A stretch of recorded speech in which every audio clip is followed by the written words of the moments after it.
E aí, como vocês estão? Já tá virando tradição aqui no canal, todo início de mês eu venho comentar as coisas que eu assisti no mês anterior. Tem filme que tá indo pro Oscar, curta-metragem, sugestão dos comentários, vários países, muitas décadas. E quando eu comecei a fazer essa lista, eu notei que esse mês foi um pouco diferente, porque eu assinei o Mubi. Eu não tô fazendo uma propaganda do Mubi, obviamente, quem dera, mas por acaso foi o serviço de streaming que eu mais usei no mês passado. Pode ser pelo fator novidade, ou pode ser porque ter seres humanos fazendo a curadoria do catálogo deles realmente interfira na média de qualidade para melhor. Enfim, tá aí a lista. Comecei em março com esse documentário que é bem simples em forma, é basicamente um depoimento. E a escolha de colocar o Caetano dando esse depoimento funciona com a narrativa que ele conta de um período da vida dele que ele passou preso sem nenhuma explicação do porquê durante a ditadura militar, quando esse tipo de coisa acontecia com muito mais frequência. E não é uma história agradável, a gente vê como aquilo marcou o Caetano. É mais um filme importante em relação a esse período da ditadura do Brasil. Tá longe de ser um filme leve ou entretenimento. Acho que no início do mês eu não tava na onda de filmes muito leves, porque na sequência eu assisti Nimic, do Yorgos Lanthimos. Se você conhece algum dos outros trabalhos desse diretor grego, você sabe do que eu tô falando. Eles costumam ser muito densos e flertam com o surreal. Nesse curta, que tá disponível no Mubi, a gente acompanha a rotina desse homem cansado interpretado pelo Matt Dillon, que vai se deparar com uma situação muito estranha, que conecta o que a gente conhece de mais banal e cotidiano com a estranheza de uma situação absurda. Eu achei algumas coisas um pouco forçadas e não consegui entrar completamente naquela história. Uns dias depois, também no Mubi, eu finalmente assisti A Criada, do Park Chan-wook. Eu e o mundo inteiro estão de olho nesse cara desde que ele fez a trilogia da Vingança. E nesse filme de 2016, ele une ali uma estética de um mundo meio de fantasia, que pisa no melodrama com o problema das classes sociais, mas que se desenvolve em outras coisas depois. Tem elementos de vingança, de romance, de comédia, junto com uma fotografia, um design de produção impecáveis, que transportam a gente pra dentro daquele mundo mesmo. Não tem como recomendar o suficiente. Se você ainda não assistiu A Criada, só vai. Outro documentário disponível na Globoplay e produzido pelo New York Times, mostrando um impedimento jurídico que a Britney Spears tem, que aconteceu e é mantido até hoje por conta de uma aberração legal no sistema dos Estados Unidos, que permite que até hoje ela não tenha controle do patrimônio que ela mesma gera e sempre gerou. O documentário em si, a forma do documentário não tem nada de muito especial, mas ele é todo bem feitinho, tem tudo o que precisa e agora tá aí, fácil acesso na Globoplay.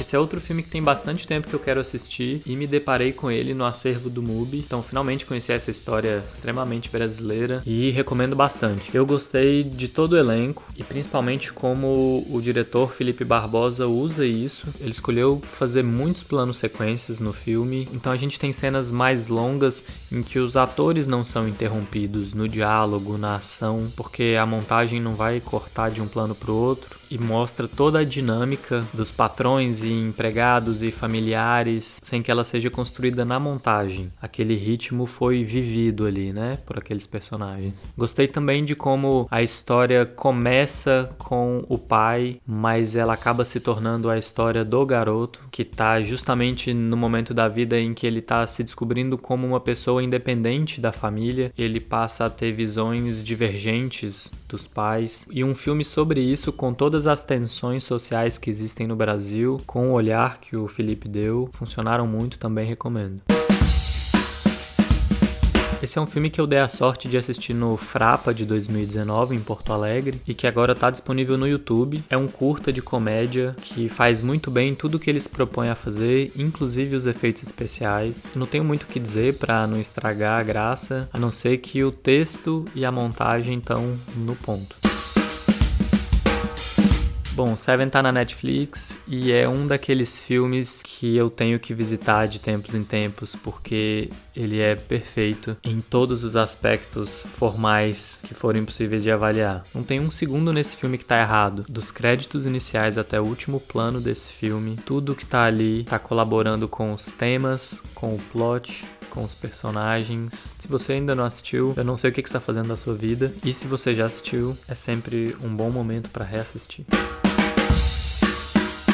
Nesse mesmo dia, eu assisti um filme que foi sugerido aqui nos comentários, e talvez por ter o Seven tão fresco na cabeça, eu tenha achado só ok. Foi mal, chucrutes, mas eu ainda vou assistir outro. O filme é do ano passado, produzido na Polônia. A gente tá falando aqui de uma comédia com humor bem negro, mas eu achei a estética meio pasteurizada. Tudo saiu do manual, sabe? Ou quase tudo. Mas não chega a ser um filme ruim. Só achei que também não é nada demais.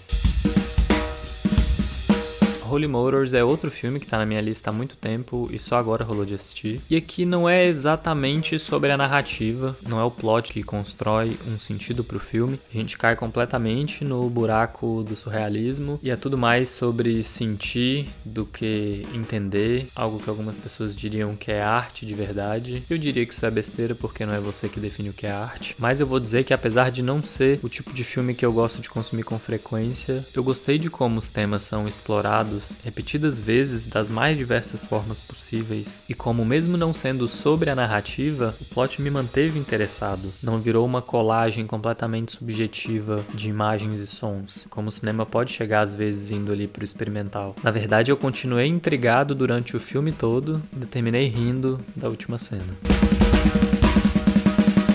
Hey There é um filme turco que eu assisti uns dias depois e que explora com bom humor essa situação maluca que a gente tá vivendo de pandemia, de quarentena. Ele usa um golpista que vai explorar a necessidade das pessoas estarem conectadas por máquinas agora, pelos celulares, pelos computadores, para se passar por uma autoridade do Estado e dar um golpe e conseguir dinheiro dessas pessoas. É claro que as coisas não saem exatamente como ele espera ou como a gente espera, porque é uma comédia, e eu tenho que dizer que eu gostei de ver essa situação toda que a gente está vivendo explorada com alguma leveza e bom humor. As limitações da técnica de filmar como se fosse uma webcam pedem que o texto, especificamente os diálogos, sejam bons para funcionar e que os atores sejam bons, e tudo isso está lá. Se quiser assistir um filme diferente, em forma, em cultura. E aí veio a Liga da Justiça e roubou a atenção de tudo que é mainstream pra ela. É o que eu espero de um blockbuster de super-herói. Não pode ser chato, não pode ser óbvio, não pode ser repetitivo. O Zack Snyder conseguiu fazer isso. Eu acho que ele exagera às vezes na estilização das coisas, mas é questão de gosto. Quando ele fez isso em 300, por exemplo, eu achei que funcionou muito. Eu gosto bastante de Watchmen, mas nesse mundo todo da DC que ele veio criando, talvez esse tenha sido o filme que mais me agradou até agora, porque os outros eu não gosto muito. É bastante longo, mas ao mesmo tempo a gente tem uma história de origem ali do Cyborg, junto com tudo que já estava acontecendo, e uma invasão do planeta, para variar. Tem realmente muita coisa, mas é uma expansão horizontal, né? A gente não se aprofunda tanto em nenhuma dessas coisas, mas tem espaço para tudo. É divertido, é bonito, tá disponível na locadora Give Your Jumps. Filho da Noiva, uma parceria antiga entre o Campanella e o Darín, filme de 2001. É uma comédia dramática argentina. A direção em si não tem nada de excepcional, no sentido de ser muito criativo com a linguagem. É o básico, mas é tudo bem acertado. Já o roteiro é, sim, acima da média. Todos os personagens são muito bem construídos. Os temas preenchem todas as cenas e as ações desses personagens. O elenco é muito bom. E se, como eu, 20 anos depois, você ainda não assistiu, vai lá que vale a pena. Na sequência, um filme que me surpreendeu, não sei exatamente porquê, mas a minha expectativa não era muito alta e rapidinho isso mudou. O roteiro do Aaron Sorkin é muito bom e isso ele já faz há muito tempo, mas eu posso falar que eu também tô começando a gostar de como ele tá dirigindo as coisas. São muitos personagens para acompanhar e ele consegue fazer isso funcionar justamente colocando esses personagens para interagir entre si e não tanto cada um com o seu próprio mundo. Para um filme que tem um escopo considerável, com uma história que envolve uma escala escala grande, geograficamente falando, ela é contada de forma muito inteligente, dando a sensação de que as coisas que acontecem são muito maiores do que a gente de fato vê na tela. Isso é resultado de criatividade quando você não tem um orçamento grande o suficiente para ter milhares de figurantes, por exemplo. Tá na Netflix, facinho, concorrendo ao Oscar. Esse filme é uma fritação pura, um terrir com ovelhas, zumbis e com lobisomem de ovelha, ou ovelhosomem. Isso veio da Nova Zelândia e é cheio de efeitos práticos muito bons e tão absurdo que é difícil acreditar no que você tá vendo às vezes. Não é um puta filme pra ser levado a sério, é um filme pra assistir com alguém rindo e comentando as maluquices. Esse filme que está disponível no YouTube com legenda tenta captar a essência do que foi um dia no planeta inteiro, mostrando pedaços da vida de pessoas de lugares do mundo todo. É uma ideia muito ambiciosa. Esse é o segundo volume do que está virando aí uma série de filmes. Então, se continuar a ser feito, a gente vai ter um registro audiovisual de como é viver no planeta em cada década. A quantidade de gravação que eles recebem é absurda, trabalho de edição mais ainda, e eles conseguem costurar algumas narrativas que conversam entre si. Eu gostei bastante. Vou assistir o anterior que eu não vi ainda e espero que venham os próximos. Tá aí no YouTube.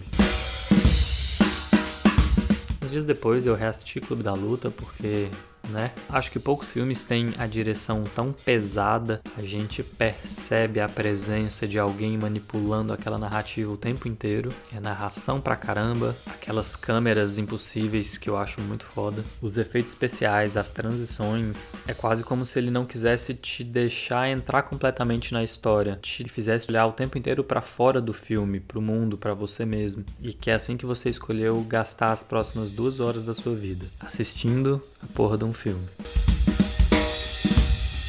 Depois eu assisti os 2 primeiros Exterminador do Futuro, sendo que eu nunca tinha assistido o primeiro deles. Os 2 são filmes clássicos de ficção científica de ação. E eu gosto muito do segundo, já assisti várias vezes. Para minha surpresa, o primeiro não decepcionou. A personagem da Sarah Connor tá em outro momento tão diferente da vida aqui, e a Linda Hamilton faz isso tão bem. Eu já tinha muito ela na cabeça como essa personagem mais velha, com tudo que acontece depois já no segundo filme. Foi bem legal ver essa diferença pro primeiro, não só da mesma atriz fazendo algo tão diferente, mas mantendo essa diferença toda dentro da mesma personagem também. O Schwarzenegger dirigido para fazer um robô é a escalação de elenco perfeita para um cara que tem que falar pouco porque tem sotaque pesado e que não é um grande ator. Foi uma sessão dupla nostalgia aí dos anos 90.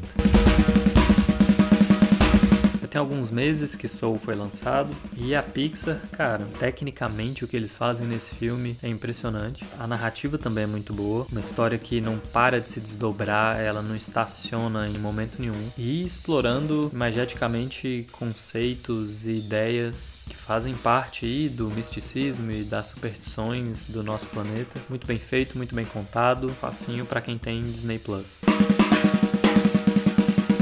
E a última coisa que eu vou comentar esse mês é Abby, uma série que me surpreendeu bastante, provavelmente uma das melhores produções brasileiras que eu vi nos últimos tempos. André Beltrão tá muito bem representando essa personalidade da história da TV brasileira, e não sendo um fã da Abby ou um conhecedor da história da Abby, eu entrei meio no escuro e gostei bastante do primeiro episódio, continuei assistindo todos os outros, e é realmente uma série muito enxuta, que passa por pontos muito bons da história recente do nosso país, os problemas que a apresentadora teve com a censura, por exemplo, logo depois da ditadura, todas as brigas que ela teve por liberdade artística e por liberdade na vida particular. O resto do elenco também tá muito bem. A criação é da Carolina Cocho, ela tá por trás principalmente do texto, que é muito bom. Gostei bastante, tá na Globoplay, e é isso, até o próximo.